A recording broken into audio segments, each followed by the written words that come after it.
अस्सलामुअलैकुम वरहमतुल्लाहि वबरकातुहू। मरहबा, आदाब नाजरीन, मैं काजी हाफिज मोहम्मद अली आपका खैर मकदम करता हूँ खसवा 7 न्यूज चैनल पर। नाजरीन, देखते हैं आज की ताज़ा और अहम खबर। सुना जा रहा है।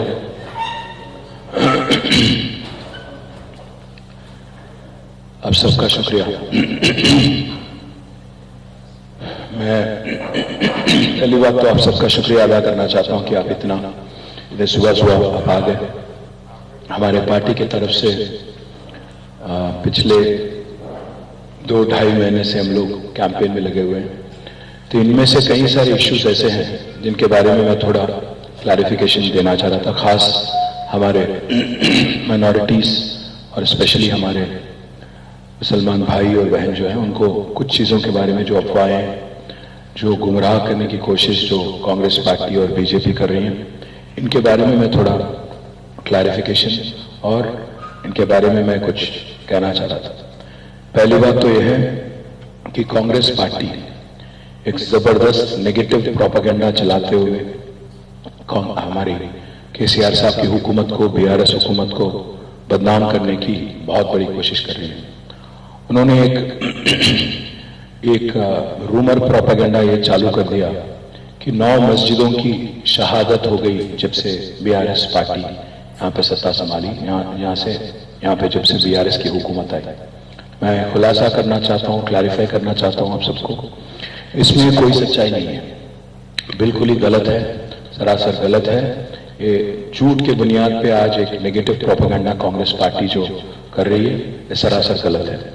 मैं पूरी तरह से मैं डिटेल भी लाया, मैं पूरा छानबीन करके, तहकीकात करके हमारे पार्टी की तरफ से और हमारे गवर्नमेंट की तरफ से मैं जो भी आज डिटेल कह रहा हूँ, I am up for any scrutiny. आप कोई भी स्क्रूटिनी आप करना चाहें, हम तैयार हैं। जो 9 मस्जिदों की बात कर रहे हैं कांग्रेस पार्टी वाले, मैं बोलना चाहता हूँ, मस्जिद यखाना और अशूर खाना अंबरपेट में जो मस्जिद थी, वहाँ पे हुआ क्या है कि ओरिजिनली एक रेसिडेंस था और अंबरपेट की जो फ्लाईओवर बन रही थी वो 6 नंबर चौरस्ते पे, तो रोड एक्सपेंशन के वास्ते जब बात आई ये मस्जिद खाना अशूर खाना की, तो वहाँ पे एक मुस्लिम फैमिली रह रही थी। उन्होंने इनफैक्ट किराए पे भी दिया हुआ था एक शॉप के वास्ते। तो जब जीएचएमसी ने उनको अप्रोच किया तो उन्होंने 2.5 करोड़ उनसे जीएचएमसी से कॉम्पेंसेशन भी लिया और उन्होंने खुद आगे आके वो लैंड को सरेंडर किया। मैं पहली बात तो ये कहना चाहता हूँ, फैमिली आगे आई, कॉम्पेंसेशन ली, बाद में ये हुआ। साथ ही साथ तेलंगाना सेक्रेटेरिएट जब नहीं बन रही थी, पुरानी जब सेक्रेटेरिएट तोड़ के नहीं बनाने की जो बात हुई, तो उसमें मस्जिद दफ्तर मोतामदी और मस्जिद हाशमी दोनों के बारे में बहुत सारे अफवाहें, बहुत सारे लोग आज कैंपेन कर रहे हैं, बट हकीकत तो यह है कि दोनों के दोनों शानदार तरीके से बनाए गए। और हमें तो बस एक और बात भी कहना है, बीजेपी वाले तो ये कहते हैं कि सेक्रेटेरिएट खुद मुस्लिम आर्किटेक्चर, इस्लामिक आर्किटेक्चर पे बेस है करके बीजेपी वाले भी बदनाम कर रहे हैं। आप देखिए, ख्वाजा महमूद शमशाबाद मास्क जो है, ये वहां पे एक म्युनिसिपल कमिश्नर थे जिनका नाम है साबिर अली। जिस दिन एक आदमी ने हाईकोर्ट में एक फाइल किया पिटिशन कि मॉस्क को इलीगली कंस्ट्रक्ट किया गया, ये म्युनिसिपल कमिश्नर का नाम है साबिर अली। जब साबिर अली साहब आगे आके वो हाईकोर्ट ऑर्डर इंप्लीमेंट करने के कोशिश कर रहे थे, तो हमारे महमूद अली साहब, हमारे होम मिनिस्टर साहब खुद चले गए वहां पे और सारे वक्फ बोर्ड के भी अफसरों को लेके गए और अल्टीमेटली उसको पूरी तरह से रिकंस्ट्रक्शन भी, ख्वाजा महमूद शमशाबाद मास्क का रिकंस्ट्रक्शन भी पूरी तरह से हम लोग मुकम्मल कर दिए। साथ ही साथ कुतुब शाही मस्जिद शामिरपेट में इसकी भी शहादत की बात हुई थी, बात फैला रहे हैं। तो मैं कहना चाहता हूँ, ये जो काम था, ये करतूत जो था, कुछ चंद वहां पे लैंड ग्रैबर थे उनकी थी, और जब लैंड ग्रैबर आए उस पर पड़े, उसमें गवर्नमेंट का कोई हाथ नहीं आए और उसको गिराने की कोशिश करे, तो उसको पुलिस ने और ऑफिसर्स ने और लोकल जनता ने पूरी तरह से, लोकल जो हमारे हिंदू भाई हैं उन्होंने भी इसकी सपोर्ट की और पूरी तरह से रिकंस्ट्रक्शन भी करवा दी। यह है कुतुब शाही मस्जिद शामिरपेट। और एक कोत्तागुडम भद्राद्री में 2019 की बात हो रही है कि एक मस्जिद की शहादत हो गई जो फॉरेस्ट एरिया में थी। बट मैं फिर से कहना चाहता हूं, वहां पे भी रिकंस्ट्रक्शन हो गया और वहां पे भी फिर हुकूमत ने ही आगे आके पूरी तरह से कोत्तागुडम भद्राद्री में 2019 में ही फॉरेस्ट वालों को मना के रिकंस्ट्रक्शन भी हमने करवा दिया। साथ ही साथ मस्जिद नूरी शमशाबाद, ये मस्जिद जो है पूरी तरह से आज भी महफूज है, पूरी तरह से इंटैक्ट है। अगस्त में उसके बगल में जो मलगियां थी वो भी NH national highway authority of India वाले वो मलगी हटाए, पर पूरी मस्जिद पूरी तरह से महफूज है। और मैं एक और बात भी कहना चाहता हूँ, इसके बारे में मैं खुद वाकिफ हूँ। हमारे जो लोकल MP है रंजीत रेड्डी और लोकल MLA जो है प्रकाश गौर, दोनों भी मेरे पास आए थे वहां के लीडरों को लेके, और हमने यहाँ पे मस्जिद नूरी का एक नया मस्जिद भी हमने बनाया। इसमें मलगी चले गए पर मस्जिद इंटैक्ट है और नया मस्जिद भी वहां पे बनवा दिया गया।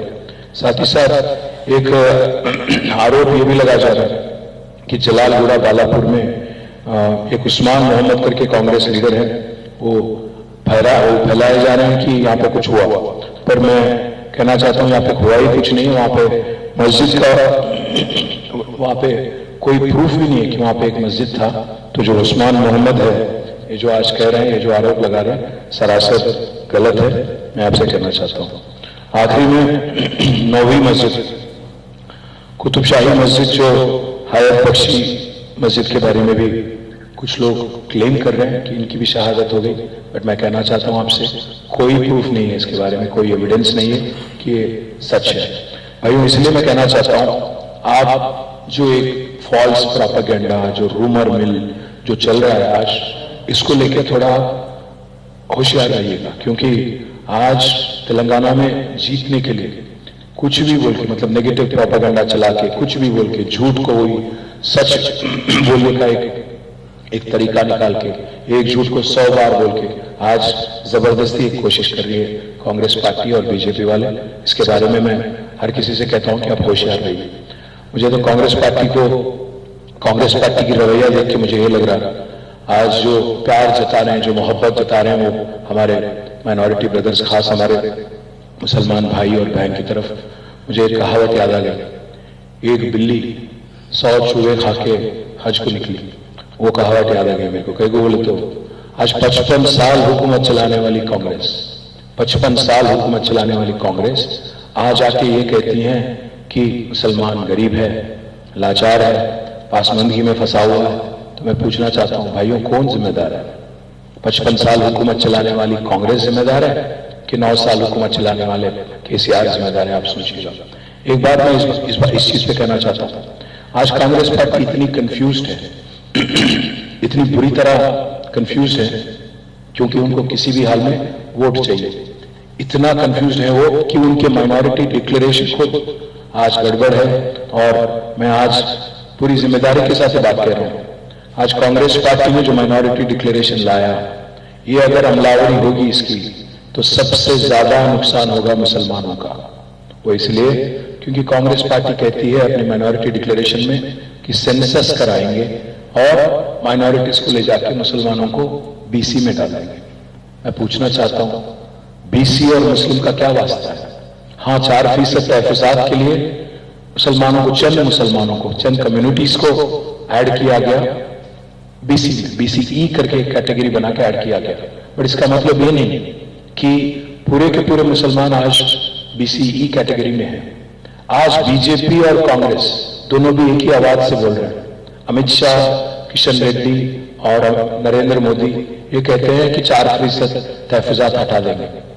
मैं उनसे कह रहा हूं, आपसे भी कह रहा हूं और कांग्रेस वालों से भी कह रहा हूं, जो 4% तहफुजात है ये रिलीजन के बेसिस पे नहीं है। बैकवर्ड क्लासेस कमीशन ने मुसलमानों में जो लोग गरीब हैं, जो लोग पॉवर्टी, बिलो पॉवर्टी लाइन है, उनको BCE कैटेगरी में, उनको हर किसी मुसलमान को नहीं, उनमें से कुछ लोगों को इसमें ऐड करते हुए फिर बैकवर्ड क्लास कमीशन ने ये रिपोर्ट दिया था कि आप रिजर्वेशन अमल करो। आज अगर सेंसस करेंगे, जैसा कांग्रेस पार्टी कह रही है, कास्ट सेंसस करेंगे और मुसलमानों को ले जाके अगर BCs में अगर इंक्लूड कर देंगे, आपका माइनॉरिटी दर्जा चला जाएगा। माइनॉरिटी वेलफेयर मिनिस्ट्री नहीं रहेगी, माइनॉरिटी कमीशन नहीं रहेगी, माइनॉरिटी कॉरपोरेशन नहीं रहेगी, और माइनॉरिटीज के लिए अलग से जो आपके लिए एक प्रोविजन है, क्योंकि आपको ऑलरेडी दस्तूर आपको पहचानती है। आज रिलीजियस माइनॉरिटीज को कॉन्स्टिट्यूशन ऑफ इंडिया रिकॉग्नाइज करती है, दस्तूर रिकॉग्नाइज करती है। बट कांग्रेस पार्टी का ये नादानी नहीं है। मुझे तो लगता है कि आज आरएसएस का आदमी आज कांग्रेस पार्टी को चला रहा है तेलंगाना में, रेवंत रेड्डी। इस वजह से आज कांग्रेस जो है एक कास्ट सेंसस में आज एक कंफ्यूजन क्रिएट करके अल्टीमेटली यूनिफॉर्म सिविल कोड, जिसकी बात आज कांग्रेस बीजेपी कर रही है, उसको अल्टीमेटली सपोर्ट करने की एक साजिश लग रही है मुझे। आप ये सोच, इलेक्शन के वास्ते नहीं बोल रहा हूं, आप सोच समझ के संजीदगी से काम लेना। आप भी, हमारे भाइयों से भी मेरी रिक्वेस्ट है, आप भी थोड़ा इस पे तहकीकात करिए, छानबीन करिए, इससे क्या नुकसान होता, फायदा होता, क्या होगा, जरा आप भी, आप दानिशमंद लोग हैं तो आप थोड़ा इस पे भी छानबीन करें, मेरी रिक्वेस्ट आपसे है। क्योंकि एक बार अगर आप बीसी में इंक्लूड हो गए तो फिर माइनॉरिटी वेलफेयर मिनिस्ट्री की कोई चांस नहीं रहेगा, माइनॉरिटी कमीशन की कोई चांस नहीं रहेगी, और अलग से बॉडी जो इंतजाम इससे पहले किए गए थे उनका कोई भी आपको फिर मौका नहीं मिलेगा। आखिरी में मैं एक कहूंगा जरूर, माइनॉरिटी डिक्लेरेशन जो उन्होंने बनाया, सेंसस की जो बात की, वो सेंसलेस बात है, वो सेंसस नहीं सेंसलेस बात है। मैं फिर से कहता हूं, अगर वो सेंसस होगा, अगर आपको ले जाकर बीसी में डाला जाएगा तो यूनिफॉर्म सिविल कोड जरूर अमलावरी करने में ये फर्स्ट स्टेप हो जाएगा, पहला कदम होगा, आप याद रखिएगा। और आज तक जब से मैंने ये मुद्दा उठाया तब से लेकर आज तक वो कांग्रेस पार्टी वाले कम से कम क्लैरिफाई तक नहीं करे। मैं जो बात कह रहा था आपसे 4% तहफीजात के बारे में, मैं याद दिलाना चाहता हूं, बैकवर्ड क्लासेस कमीशन ने मुसलमानों में से 14 सेक्शन को पहचाना और उनके वास्ते अमलावरी की। कई सारे लोगों को इसमें एक्सक्लूड भी किया गया था। आज ना अमित शाह जानते हैं, ना किशन रेड्डी जानते हैं, ना रेवंत रेड्डी जानते हैं कि आज मुसलमानों में सैयद, मुगल, पठान, ईरानी, बोरा जैसे कम्युनिटीज को रिजर्वेशन अमल नहीं होती। जो गरीब है, जैसे बार्बर है, बुचर है, स्टोन क्रशर है, वॉशरमैन है, जो गरीब है, एकदम गरीब है, उनको गरीबी के हिसाब से, सोशियो इकोनॉमिक स्टेटस के हिसाब से रिजर्वेशन दिया जा रहा है। ये जो बात फैलाने की कोशिश बीजेपी कर रही है, जो साजिश बीजेपी कर रही है कि रिलीजियस बेसिस पर रिजर्वेशन है, इस सरासर गलत है। और फिर से मैं कहता हूं, हमने वादा किया था 12% तहफीजात की, हम उस पर बिल्कुल कंसिस्टेंट है। 2016 में हमने तेलंगाना असेंबली में एक बिल पास किया कि आप बढ़ाइए रिजर्वेशन, सुधीर कमीशन को हमने बिठाया और उस कमीशन के बेसिस पे, रिलीजन बेसिस पे नहीं बल्कि उनके कमीशन के बेसिस पे हमने बिल पास करके दोनों भी हाउसेस में, असेंबली में, काउंसिल में हमने दिल्ली भेजा। पर दिल्ली में जो बीजेपी की हुकूमत है, आप तो जानते ही हैं आपकी तरफ उनकी क्या रवैया है। इसलिए भाइयों, मैं आपसे कहना चाहता हूं, मैं क्लैरिफिकेशन देना चाहता हूं, पूरी कोशिश हमने की कि यहां से जो बिल हमने भेजा दिल्ली, केंद्र सरकार को, वहां पे जो यूनियन गवर्नमेंट है उसको मनाने की कोशिश हमने की। पर मोदी सरकार तो आप जानते ही हैं, जो 4% है उसको रद्द करने में पड़े हम लोग। इसीलिए हमको कोई इंटेलेक्चुअल्स, मुस्लिम इंटेलेक्चुअल्स हमारे पास आए, केसीआर साहब के पास, और उन्होंने सलाह मशूरा दिया कि भाई ऐसा है, मोदी तो नहीं करने देंगे आपको 12%, तो आप ऐसा करो, कहीं 12% के चक्कर में 4% ना खो जाना, क्योंकि फिर तो तबाही मचेगी और सारे के सारे लोग आपके खिलाफ हो जाएंगे। और ये सरासर नाइंसाफी है। हमारे यहाँ जो रिजर्वेशन जिनको मिला 4%, उनके लिए बहुत बड़ी मतलब खात्मा होगा, बहुत बड़ी खतरनाक उनके लिए एक स्टेप हो जाएगा। तो इसलिए हमने स्ट्रेटेजिकली बिल पास करने के बाद भी हमने स्ट्रेटेजिकली थोड़ा एक गवर्नमेंट पीरियड हमने अपनाया। वादा बात करते हैं आपसे, 2024 में उम्मीद है कि एक सेक्युलर गवर्नमेंट बनेगी, यूनियन गवर्नमेंट, और उसमें बीआरएस का भी अहम भूमिका रहेगा, अहम रोल रहेगा। तो वादा यह है, जो 2016 में हमने असेंबली में बिल पास की 12% तहफीजात की, उसको फिर ले जाएंगे दिल्ली और लड़ेंगे और इंशाल्लाह हासिल भी करेंगे, ये वादा आपसे है। साथ ही साथ एक और चीज मैं कहना चाहता हूं, चाहे कोई भी हो, अमित शाह हो या जो भी हो, कुछ भी बोले, 4% हटाना उनके बस की बात नहीं है, क्योंकि ये जो है सोशियो इकोनॉमिक बुनियाद पे रिजर्वेशन दिया गया। और इसको लेकर सवाल भी कई लोगों ने किया, कोर्ट में भी ये ठहरा नहीं। तो आज जो बहकाव में लाने की, हमारे हिंदू भाइयों को, थोड़े लोगों को जो जज्बाती है उनको थोड़ा बहकाव में लाने की जो कोशिश अमित शाह कर रहे हैं, मैं हमारे हिंदू भाइयों से भी कहना चाहता हूं, जो रिजर्वेशन दी गई वो रिलीजन की बुनियाद पे नहीं है, सोशियो इकोनॉमिक बुनियाद पे है, इसीलिए आप भी बहक मत जाना, मैं ये कहता हूं। एक और चीज मैं कहना चाहता हूं, जब all India Muslim personal law board के सदर और उनके साथी पूरे आए थे केसीआर जी से मिलने, हमने साफ साफ ये कह दिया कि यूनिफॉर्म सिविल कोड को लेके हमारी रवैया साफ है, किसी भी हाल में यूनिफॉर्म सिविल कोड को हम किसी भी हाल में सपोर्ट नहीं करें। वो इसलिए क्योंकि यूनिफॉर्म सिविल कोड की जो प्रपोजल है दस्तूर के खिलाफ है।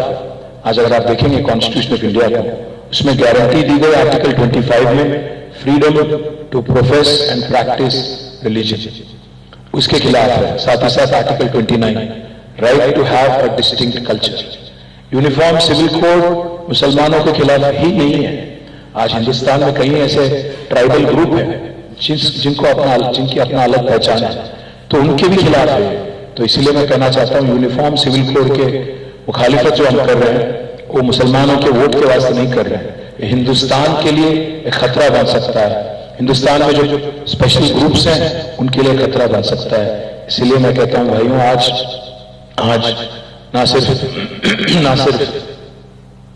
मैं हिंदू भाइयों से भी कहता हूं, बीजेपी आपको ये कहती है कि हिंदू खतरे में है, पर अगर आप यूसीसी जैसे कारनामा अगर करेंगे तो हिंदू खतरे में नहीं रहेंगे बल्कि हिंदुस्तान खतरे में पड़ेगी, क्योंकि ट्राइबल ग्रुप्स और कई सारे अलग अलग ग्रुप्स हैं जिनको भी इसको लेके एतराज है, जिनको भी इसको लेके यूनिफॉर्म सिविल कोड को लेके कई सारे डाउट और कई सारे चैलेंजेस हैं।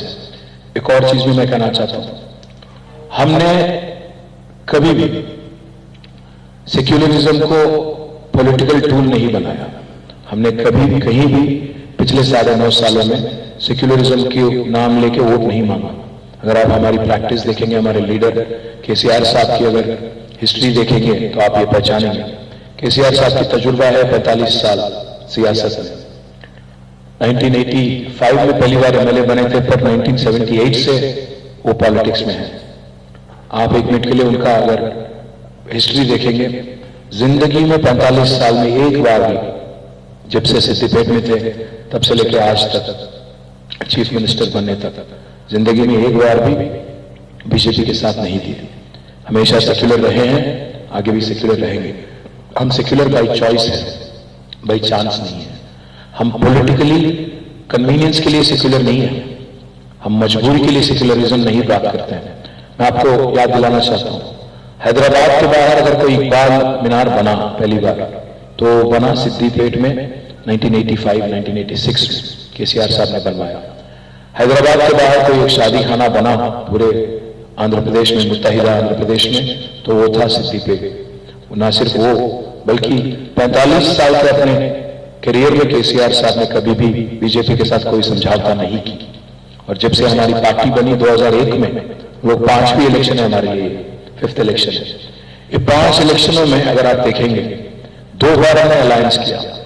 2004 में हमने अलायंस किया कांग्रेस के साथ, क्योंकि उन्होंने वादा किया था तेलंगाना देंगे। उसके बाद हमने रियलाइज किया गलती थी, क्योंकि लोग चीट कर दिए, हमें तेलंगाना नहीं दिए, तो बाहर आ गए 2006 में, और फिर लड़ाई जिद्दोजहद चालू कर दी। 2009 में हमारी अलायंस हुई थी कम्युनिस्ट और टीडीपी के साथ, क्योंकि टीडीपी ने भी वादा किया था कि तेलंगाना की ताउन करेंगे। उसके बाद जब तेलंगाना केसीआर साहब की जिद्दोजहद और भूख हड़ताल 2009 में जो शुरू हुई, उसको लेके 11 दिन मौत के मुंह में जाके केसीआर साहब जो तेलंगाना हासिल करे। उसके बाद में 2014 में हमने अकेले ही लड़ाई की, इलेक्शन में अकेले ही गए। 2018 में भी हम लोग अकेले लड़े, और 2023 में भी हमारी जंग जो है, हमारी लड़ाई जो है, अकेले ही हम लोग लड़ रहे हैं। जिंदगी में 45 साल में कभी भी बीजेपी के साथ कोई समझौता नहीं करने वाले केसीआर के खिलाफ आज यहाँ पे राहुल गांधी आके अनशन बोलते हैं। और ये बात तो जाहिर है दोनों राहुल जी को और मोदी जी को दोनों को भी पसंद हम नहीं है, क्योंकि दोनों के लिए खतरा है केसीआर पॉलिटिकली। अब मोदी आके ये कहते हैं कि केसीआर ने पैसा दिया कांग्रेस को कर्नाटक में, अब राहुल आके ये कहते हैं कि ये बीजेपी की बी टीम है। पर राहुल गांधी तो आदत से मजबूर है बेचारा, क्योंकि जाता है कोलकाता, वहां जाके बोलता है दीदी आप बीजेपी के बी टीम, वहां से जाता दिल्ली, वहां बोलता केजरीवाल आप बीजेपी के बी टीम, और फिर वहां से आकर हैदराबाद आके बोलता आप बी टीम है बीजेपी के केसीआर साहब। मैं ये पूछना चाहता हूं आप सबसे कि राहुल गांधी और कांग्रेस ने ठेका ले रखा है क्या इस देश के मुसलमानों पे, इस देश के मुसलमान वोटों पे, आपकी पूरे कौम पे? उनको अगर लगता है कि उन्होंने वो ठेकेदार हैं और उनको ही वोट मिलना है और मुसलमानों को उनको ही सपोर्ट करना है, ये कहां की रीत है? क्या मुसलमान इस देश के शहरी नहीं है क्या? अगर कोई एक शहरी होने के नाते अच्छा गवर्नमेंट अगर मैं चूज करना चाहता हूं, एक सेक्युलर गवर्नमेंट को मैं चूज करना चाहता हूं, तो आप होते कौन डिक्टेट करने वाले? बीजेपी बी टीम बोलने वाले, मैं उनको एक बात साफ साफ कहना चाहता था, अगर हम बीजेपी के बी टीम होते तो हम पे केस क्यों लगता, केसेस क्यों बनाते हैं? आप देख रहे हैं क्या हो रहा है, आईटी रेड होते हैं, ईडी रेड होते हैं, ईडी के केस लगते हैं, मोदी आके बोलते हैं कि इनको सबको जेल में डाल देंगे। अगर हम बी टीम होते तो ये सब होता क्या? और दूसरी बात मैं ये भी पूछना चाहता हूं आपसे, अगर हम बी टीम होते तो क्या हम इतना बड़ा रकम जो माइनॉरिटी वेलफेयर के लिए हम खर्च कर रहे हैं पिछले 10 साल में, ये क्या हम खर्च कर पाते? आप एक मिनट के लिए सोचिए, आज कांग्रेस की जो हुकूमत है, राजस्थान में है उनकी हुकूमत, जहां की आबादी है मुसलमानों की 80 लाख, क्या बजट है कांग्रेस पार्टी की माइनॉरिटी वेलफेयर राजस्थान में? 540 करोड़। जहां 80 लाख मुसलमान हैं राजस्थान में, जहां बहुत बड़ी बजट है, बड़ी दिल तो है नहीं कांग्रेस के पास, 540 करोड़ वहां की माइनॉरिटी वेलफेयर बजट है।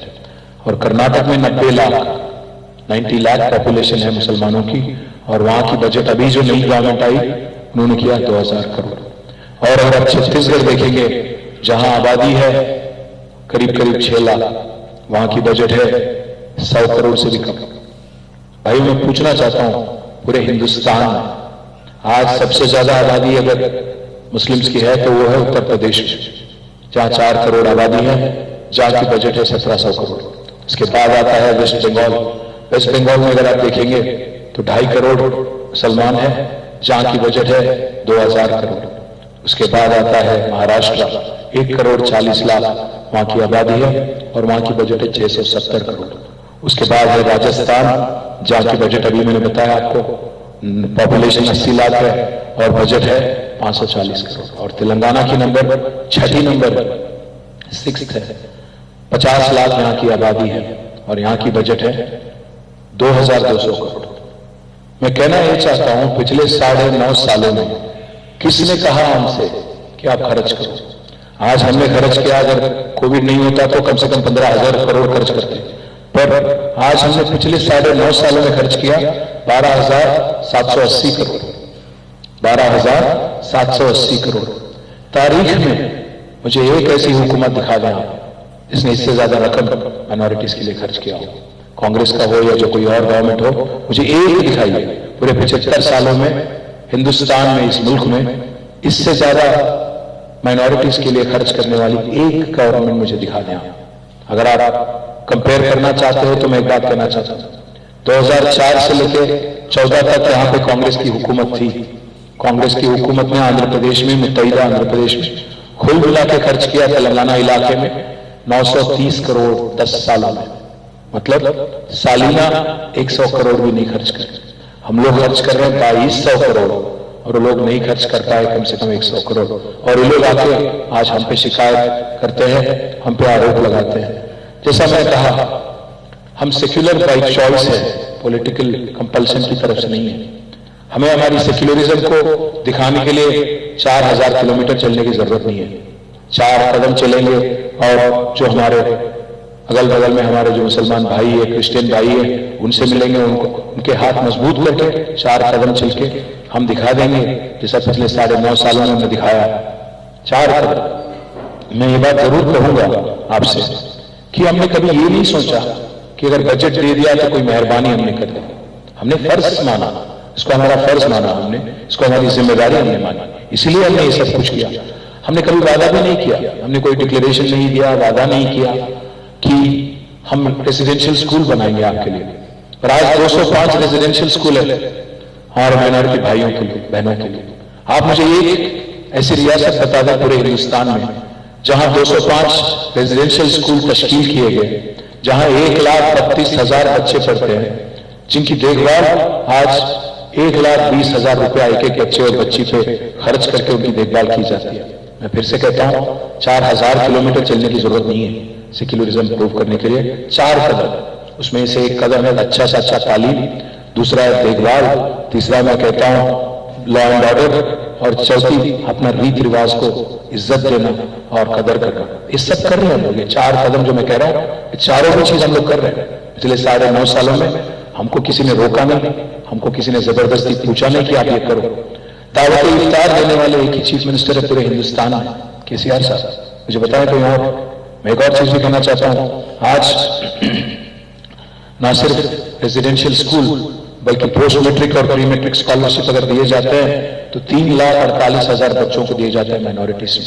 साथ ही साथ फीस रिइंबर्समेंट स्कीम 2,46,000 लोगों को आज फीस रिइंबर्समेंट स्कीम के जरिए फायदा पहुंचता है। और मैं ये भी कहना चाहता हूं, एक बात सुन के आप शायद आपको ताजुब होगा, आज माइनॉरिटीज में से 2,500 बच्चों को 20 लाख रुपया देके ओवरसीज स्कॉलरशिप देने वाले, 400 करोड़ रुपए उन पे खर्च करने वाले एक ही चीफ मिनिस्टर है पूरे मुल्क में, वो है केसीआर। एक और चीज मैं कहना चाहता हूं, शादी मुबारक जैसी स्कीम हमको किसी ने पूछा ना, हमने किसी को वादा नहीं किया, डिक्लेरेशन नहीं दिया, कोई मैनिफेस्टो में बात नहीं करी, पर 2,250 करोड़ आज खर्च करने वाले चीफ मिनिस्टर है शादी मुबारक स्कीम पे, जिससे फायदा हुआ 2,68,230 फैमिलीज को। इस बहुत बड़ी रकम है और बहुत बड़ी संख्या है। एक और चीज भी मैं कहना चाहता हूं, हमसे कोई पूछा नहीं, इमामों को, मौजनों को मदद करने के लिए, उनको कोई ऑनरोरियम देने के लिए हमें किसी ने पूछा नहीं। जब बात हुई पुजारियों को मदद करने की, पुजारियों को धूप दीपम स्कीम के अंदर उनको मदद करने की बात हुई थी, किसी ने पूछा नहीं। पर केसीआर साहब ने खुद ऐलान किया कि इमाम और मौजन की भी देखभाल करेंगे। 17,000 इमाम और मौजन जो है उनको आज 5,000 का ऑनरोरियम दिया जा रहा है। वादा आपसे ये करते हैं, ये 5,000 को 10,000 करेंगे और जरूर आगे तीसरी बार गवर्नमेंट बनने के बाद इनको भी, इमाम को, मौजन को और खतीब को भी हम लोग डबल बेडरूम का इंतजाम भी करेंगे और उनकी देखभाल भी करेंगे, क्योंकि हम जानते हैं अल्लाह के बंदे हैं और उनकी खिदमत करना अच्छी बात है। एक और बात आखिर में मैं कहना चाहता हूं भाइयों से, हमारे बहनों से, आप सोचिएगा एक मिनट के लिए, पिछले 9.5 सालों में एक अमन, भाईचारा और खुशहाली की माहौल आज तेलंगाना में पूरी तरह से आपको देखने को मिलता है। यहाँ पे सुकून से हम लोग सब लोग जी रहे हैं, चाहे हिंदू हो, मुसलमान हो, सिख हो, ईसाई हो, सब लोग हम लोग चैन के साथ, सुकून के साथ हम लोग रह रहे हैं। पर आप याद रखिएगा, जहां कांग्रेस वहां दंगा। इससे पहले जब कांग्रेस थी यहाँ पे, आपको याद होना चाहिए, इतना याददाश्त हमारी कमजोर नहीं होना चाहिए। जब कांग्रेस की दौर थी यहाँ पे 90s में, आपको याद होगा, एक चीफ मिनिस्टर को हटा के दूसरे चीफ मिनिस्टर को लाने के लिए हमारे हैदराबाद की पुरानी शहर में, जो हकीकी हैदराबाद है, 400 लोगों की जान लेने वाली पार्टी है कांग्रेस। अगर मैं कांग्रेस के बारे में कहूं तो बहुत कुछ कह सकता हूं, मस्जिदों की शहादत के बारे में अगर कहूं तो बहुत है, दंगा के बारे में बात करूं तो काफी है। पूरे हिंदुस्तान में तारीख देखो आप, नेहरू की टाइम से लेके सोनिया गांधी जी की टाइम तक हर किसी के दौर में कांग्रेस ने नाइंसाफी की। मैं एक बात जरूर पूछना चाहता हूं, आज अगर राहुल लाल आपको बोलते हैं, मोहब्बत का इजहार करते हैं, कहते हैं कि हमारी आपके साथ एक वास्ता है, नाता है, मैं पूछना चाहता हूं भाइयों, 55 साल हुकूमत चलाने वाली कांग्रेस, आपने उनको बार बार मौका दिया और उन्होंने आपको बार बार धोखा ही दिया। किया क्या? अगर आपको सच्ची में उनके लिए दिल में आपकी तरफ मोहब्बत होती तो आज क्यों गरीब है मुसलमान? क्यों तेलंगाना की तरह स्कीम क्यों नहीं लगाते? बाहर आपके जो राजस्थान है, छत्तीसगढ़ है, कर्नाटक है, तेलंगाना जैसी स्कीम क्यों नहीं लगाते? आज कांग्रेस ये कहती है कि हम बहुत बड़ी रकम दे देंगे, बजट दे देंगे। जब थे यहाँ पे सत्ता में, हुकूमत में, 2004 से लेके 14 तक सालाना 100 करोड़ भी नहीं खर्च करे, आज आके बोलते 5,000 करोड़ बजट दे देंगे। मैं कहना चाहता हूं हमारी budget as it is automatically 5,000 crore हो जाएगी। 5,000 करोड़ ऑटोमेटिक हो जाएगी, क्योंकि हमारी जो अगर पिछले 9 साल का अगर आप ट्रैक रिकॉर्ड देखेंगे, परसेंटेज एलोकेशन देखेंगे, ऑटोमेटिकली हो जाएंगे। इसमें कोई नया वादा करने की जरूरत भी नहीं है। इस वास्ते मैं कह रहा हूं, जो अफवाहें, जो आपको गुमराह करने की कोशिश ये जो चल रही है, इसके जाल में ना पड़ो, इस साजिश में आप ना उनके तरफ देखो। आखिर में एक बात जरूर कहूंगा, हाँ, कोशिश तो ये है दिल्ली की तरफ से, दिल्ली से लड़ना हमारे लिए तो फितरत बन गई, क्योंकि इससे पहले हम लड़ रहे थे दिल्ली में जो हुकूमती तेलंगाना हासिल करने के लिए जिद्दोजहद हमारी उनके खिलाफ थी। अब पिछले 9 साल से इनसे लड़ रहे हैं, अब जो मोदी है उनके खिलाफ लड़ रहे हैं, वो हमारी गला दबाने की कोशिश करते हैं, वो हमारी आवाज को खत्म करने की कोशिश कर रहे हैं। वादा एक करते हैं आपसे, जब तक रहेंगे सियासत में सेक्युलर ही रहेंगे, इनका साथ बिल्कुल नहीं देंगे। हाँ, कोशिश बहुत कर रहे हैं दिल्ली वाले और खास मोदी साहब और उनकी टीम, डराने की, धमकाने की, दबाने की, पर गर्दन कट जाए कोई परवाह नहीं, बट सर नहीं झुकाएंगे। मोदी के सामने हमेशा सेक्युलर रहेंगे। और आखिरी में ये भी कहता हूं, कुछ लोग ये भी बोल रहे हैं कि अगर आपको सीटें कम पड़ गई तो क्या करेंगे। मैं वादा कर रहा हूं आपसे, कोई जरूरत नहीं पड़ेगी, 80 से ज्यादा सीट मिलेंगे, तीसरी बार हुकूमत बनेगी, केसीआर साहब फिर से चीफ मिनिस्टर बनेंगे, जो अमन पसंद और माइनॉरिटी दोस्त चीफ मिनिस्टर है। हमें मालूम है कि आज हमारे भाई और बहन होशियार है, पूरी तरह से जहां वाकिफ है कि कौन आपके दोस्त है और कौन आपके दुश्मन। इसलिए मैं वादा करता हूं, किसी की जरूरत नहीं पड़ेगी, किसी की भी हमें मदद की जरूरत नहीं पड़ती। पिछली बार 2014 में हमें मिले थे 63 सीट, 2018 में मिले थे 88। इस बार हमें तो उम्मीद है कि 88 के ऊपर जीतेंगे आपके सबके दुआ से। इसलिए मैं कहता हूं, दुआओं में याद करिए, दुआ में याद रखिए और केसीआर साहब को और हमारे पार्टी को जिताइए। और फिर से जो अमन, भाईचारा और खुशहाली तेलंगाना में आज देखने को मिल रही है, इसको आगे भी और तेजी से तरक्की के रास्ते पे ले जाएंगे। बस ये कहते हुए आप सबको बताइए जी, बताइए।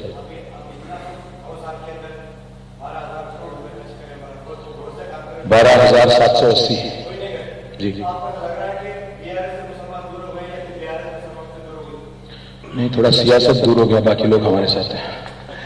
मैं बात नहीं कर रहा हूं, सीधी बात है भाई, अगर कोई गुमराह करने की कोशिश करे तो वो साजिश को तोड़ना भी हमारी फर्ज है, हमारी जिम्मेदारी है। हमारे आमिर भाई से भी हमारी बात हुई थी, उनसे भी हम उनके साथ तो हम काम कर चुके हैं तेलंगाना जिद्दोजहद में। जाहिर भाई भी हमारे साथ, जहीर भाई भी हमारे साथ चलते थे। तो आज जो थोड़ा एक माहौल बनाने की कोशिश, मतलब आज क्या हो गया, तेलुगु में एक कहावत है कि झूठ నిజం కడప దాటే లోపల అబద్ధం ఊరంతా తిరిగి వస్తుంది అంటారు. అంటే सच जो है घर से बाहर कदम रखने से पहले झूठ जो है पूरा इतराफ में जाके पूरा 4 राउंड मार लेके आ जाता। इस वास्ते में बोल रहा हूँ, जो कांग्रेस जो कोशिश कर रही है, इस वास्ते में इतना डिटेल एक्सप्लेनेशन देना पड़ रहा है। मस्जिदों की शहादत के बारे में बात करते हैं, कहाँ हुआ है भाई बताओ, बोल तो कोई नहीं बोलते, बट व्हाट्सएप में वीडियो चलते रहते कि भाई लोग ये करे वो करे। इस वास्ते मुझे बोलना पड़ रहा नाम के साथ कि कहाँ क्या हुआ और क्या सच है क्या झूठ है। मैं आपसे भी रिक्वेस्ट करता हूँ, जरा आप इस बात को फैलाइए, बताइए हर किसी को। हाँ, मैं मानता हूँ, मैं ये नहीं कहूंगा कि हमें कोई कमियां नहीं है, कमजोरियां नहीं है, हमने कोई गलती नहीं की, ये नहीं कहूंगा। क्यों कि हम भी इंसान है, हम भी कोई भगवान तो नहीं है, इंसान है तो कुछ होंगे शायद। पर वादा आपसे ये है कि जो भी काम किए हैं शिद्दत से किए हैं, जो भी काम किए हैं सिंसियरली किए हैं, आगे भी ऐसे करें। जी जी जी जी जी जी। तो उसमें जो गरीब खानदान है जिसका बाप पैसे वाला है वो तो उसको एसग्रेशिया है, समझे, बोनस है आपकी तरफ से। मगर जो लोग गरीब लोग हैं सूद पे पैसा लाके वो 1 लाख रुपए की खातिर 75,000 रुपए और बढ़ाना पड़ता। तो सिस्टम में कुछ ऐसा बदलाव लाइए कि ये 3 महीने के अंदर अगर मिल गया तो बहुत बेहतर। बिल्कुल, मैं एक सर कल मैं ये बोला कि आपसे मिलने जा रहा हूँ, ऐसा बुलाया हमारे को साथ बोल के बोले, तो मैं ये 3-4 खवातीन मेरे पास बोले जी जी बिल्कुल। मैं एक और चीज भी कहना चाहता हूँ, सही बात है आप जो बोले, सही बात है, थोड़ा लेट हुआ है, खास कोविड के बाद थोड़ा लेट हुआ है, बट ग्रीन चैनल में डालेंगे ताकि जल्द से जल्द पैसे निकले और जल्द से जल्द उनको अगर शादी के वक्त तक अगर मिले तो और भी अच्छी बात है। बट कांग्रेस ने जो स्कीम लाया अभी शादी मुबारक की जगह, वो बहुत खतरनाक है।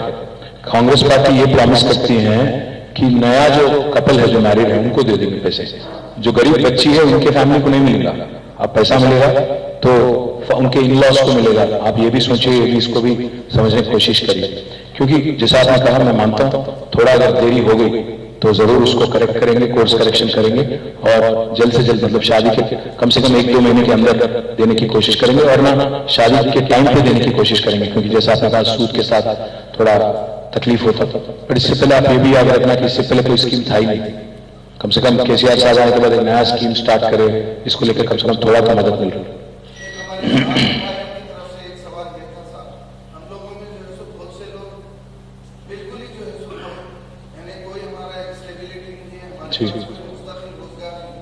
अब जो सोशल मीडिया पे काम कर रहे हैं वो लोग जो है सो कोई कुछ ऐसा, तो हमारे लिए 2 बेडरूम में लोगों को कुछ ऐसा लीजिए और सोशल मीडिया को आप एक प्लेटफॉर्म कीजिए जिससे हमारे लिए हमारे जितने भाई हैं, क्या नाम है? क्या नाम है? मेरा नाम Syed Akbar Mustafa Qadri, daily time news. Syed Bilal लंबी नाम है आपकी? खादरी। तो खादरी एक ऐसी बात है, अब जर्नलिज्म भी दिन ब दिन बदलते जा रहा है।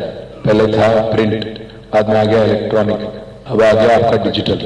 तो मसला इसमें यह है, कई सारे ऐसे डिजिटल जर्नलिस्ट नाम रख लेके हर दिन चीफ मिनिस्टर को गाली देने वाले जर्नलिस्ट भी काफी सारे हैं। मैं आपकी बात नहीं कर रहा हूँ खाली, आप जानते हैं मैं किसकी बात कर रहा हूँ।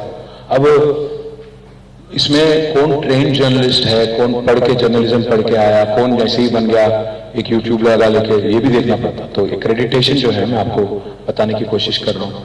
आज पूरे हिंदुस्तान में सबसे ज्यादा एक्रेडिटेड जर्नलिस्ट कहीं हैं तो तेलंगाना में है, 19,000 से ज्यादा जर्नलिस्ट। कंपैरिजन के लिए बोल रहा हूँ, गुजरात में 3,000 है। हमसे उनकी आबादी बड़ी है, स्टेट भी बड़ी है, पर उनका दिल बड़ा नहीं, वो अलग बात है। तो इसलिए मैं कह रहा हूँ कि आज तेलंगाना में जर्नलिस्ट वेलफेयर के लिए जो हम काम कर रहे हैं उसमें अगर डिजिटल जर्नलिस्ट को भी इंक्लूड करने की बात अगर की जाती है तो जरूर मैं इस पर गौर करूंगा, बात भी करूंगा। 3 तारीख के बाद हुकूमत जब हमारी बनेगी तो फिर एक बार फिर से आराम से बैठ के बात करेंगे। है कांग्रेस भी बदलेंगे, कांग्रेस बीजेपी कोई फर्क तो है नहीं। कांग्रेस का अब गांधी भवन में गार्ड से बैठ गया, क्या बोल रहे हैं भाई, आरएसएस का आदमी आके गांधी भवन में बैठ गया, गार्ड से बैठ गया वहां पे। तो इसलिए मैं बोल रहा हूँ चाहे कुछ भी कर लेंगे, मैं तो आपसे वादा कर रहा हूं, आज आप याद रखो, हम लोग बीजेपी को पिछली बार भी एक ही सीट तक उनको सीमित करे, वो हम थे। कांग्रेस में काबिलियत नहीं है बीजेपी को हराने की। मैं वादा कर रहा हूं आपसे, तीनों बीजेपी, गोशा महल हम जीतेंगे, करीमनगर हम जीतेंगे, कोरुटला हम जीतेंगे, हुजूराबाद हम जीतेंगे। चारों जगह आप लिख लो, आज चारों भी जगह आज कांग्रेस डमी कैंडिडेट को खड़ा कर। आप एक मिनट ये भी सोचो, गोशा महल में क्यों कांग्रेस नहीं कैंपेन कर रही? क्यों रेवंत रेड्डी जाके अपने कैंडिडेट के लिए कैंपेन नहीं कर रहा? क्यों राहुल गांधी नहीं जाता? क्यों प्रियंका गांधी नहीं जाती गोशा महल और कैंपेन करते राजा सिंह के खिलाफ? क्या समझाता है? करीमनगर क्यों नहीं जाते? करीमनगर में भी कोई नहीं गए, कोरुटला में भी क्यों कोई नहीं गए? जहां 3-3, 4-4 बदमाश लोग कंटेस्ट कर रहे हैं, जो खुलेआम कहते हैं कि मुझे मुसलमानों से नफरत है, उनको वहां पे कांग्रेस ने क्यों डमी कैंडिडेट को टिकट दिया? क्या मजबूरी थी? और क्यों आज कैंपेन नहीं कर रहे हैं गोशा महल में राहुल जी? और क्यों मैं एक सवाल ये भी पूछना चाहता हूं, क्यों कांग्रेस 12% तहफात के बारे में क्यों नहीं बात करती? क्यों नहीं बात करते? क्या डर है, क्या खौफ है? किससे डर रहे हैं? क्यों राहुल गांधी खुलेआम आके क्यों नहीं कहते कि हम 12% हम हमलावरी करेंगे? आपने कहीं सुना उनको बोलते हुए? तो इसलिए मैं कहता हूं, आप कांग्रेस में बीजेपी में कोई ज्यादा फर्क नहीं है, दोनों भी इस्तेमाल करते हैं आपको। एक तो आपको दिखा के, अब आके यहां बोलते हैं कोई कि आपका स्टीयरिंग असद भाई के हाथ में है, हमारा स्टीयरिंग हमारे ही हाथ में है, बीजेपी का स्टीयरिंग अदानी के हाथ में चले गया, वो अलग बात है। और बीजेपी वाले अगर ये मानते हैं कि हैदराबाद का नाम बदल देंगे, नाम बदलने से तकदीर नहीं बदलता। अगर तकदीर बदलना है तो अच्छे लीडर को चुनो और अच्छी गवर्नमेंट को, अच्छी हुकूमत को चुनो। नाम बदल दिए योगी आदित्यनाथ भी, क्या कर लिए? उनका क्या नाम था पहले? कुछ था आदित्य, कुछ तो नाम था, बाद में योगी बन गए उन्होंने, पर क्या फर्क पड़ा? हाँ जो भी है उनका नाम, जो भी है, क्या फर्क पड़ता है यार? अब मैं अपना नाम बदल के अमिताभ बच्चन लगा लूं तो क्या अमिताभ बच्चन हो जाता हूं, 6 फुट का होता हूं क्या? उससे कोई नहीं फर्क पड़ता। वो बिल्कुल कतई मंजूर नहीं है हमें। हैदराबाद 450 साल की जो हमारी हिस्ट्री है, तारीख है, जो एक नाम है, जो पॉपुलर है, जिसको हम लोग प्यार से सब लोग पूरी दुनिया जानते हैं, उसको ऐसे ही महफूज रखेंगे, इसमें कोई चांस नहीं है बदलने का।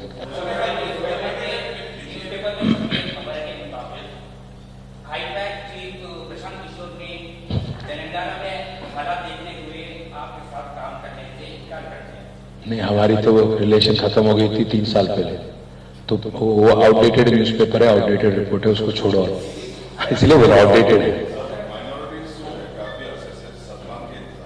जी, गौर करेंगे, क्योंकि अभी तो फिलहाल नहीं कह सकता, मैनिफेस्टो में हमने कहा नहीं, पर जरूर गौर करेंगे उस पर।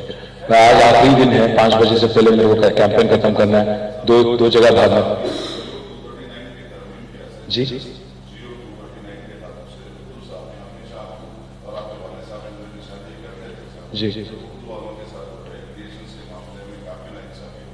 जी, मैं पर्सनली देखता हूँ इस बात मैं सोहेल भाई को बोलता हूँ आपसे बात करने के लिए इसके बाद में। हाँ, क्यों नहीं दे सकते? पहाड़ी शरीफ में हम बनाना चाहते हैं, कोशिश ये करेंगे कि उसमें ज्यादातर माइनॉरिटी एंटरप्रेन्योर्स को मौका मिले। गलती है क्या माइनॉरिटीज को? नहीं, ऐसा नहीं भाई। रिक्वेस्ट ये आया था हमारे मिनिस्टर सबिता इंदिरा रेड्डी की तरफ से, जिनकी कॉन्स्टिट्यूंसी है कि पहाड़ी शरीफ में आप वहां पे एक पार्क बनाओ। अगर वो पार्क में ज्यादा माइनॉरिटीज को मौका मिले तो कांग्रेस पार्टी को क्या एतराज है, क्या तकलीफ है आपको? क्यों नहीं बनना? क्या मुसलमान एंटरप्रेन्योर नहीं बनना है, स्टार्टअप नहीं चलाना, कहीं को नहीं चलाना? क्या बोले? इस वास्ते बोल रहा हूं, मोदी और कांग्रेस एक ही आवाज में बोल रहे हैं, फिर तो दोनों की आवाज मिल रही, आप समझ लो। फिर हम तो बस हम यही कोशिश कर रहे हैं कि अगर ओल्ड सिटी में एक आईटी पार्क आ जाए, मलकपेट में तो हमने तश्कील की और चल रहा है, साथ ही साथ अगर पहाड़ी शरीफ में भी आए तो कुछ बच्चों को अगर मौका मिले स्टार्टअप एंटरप्रेन्योर बनने का, रोजगार मिले, तो क्या गलती है उसमें? शुक्रिया आपका, मुझे भागना है, माफी चाहता हूं। जी,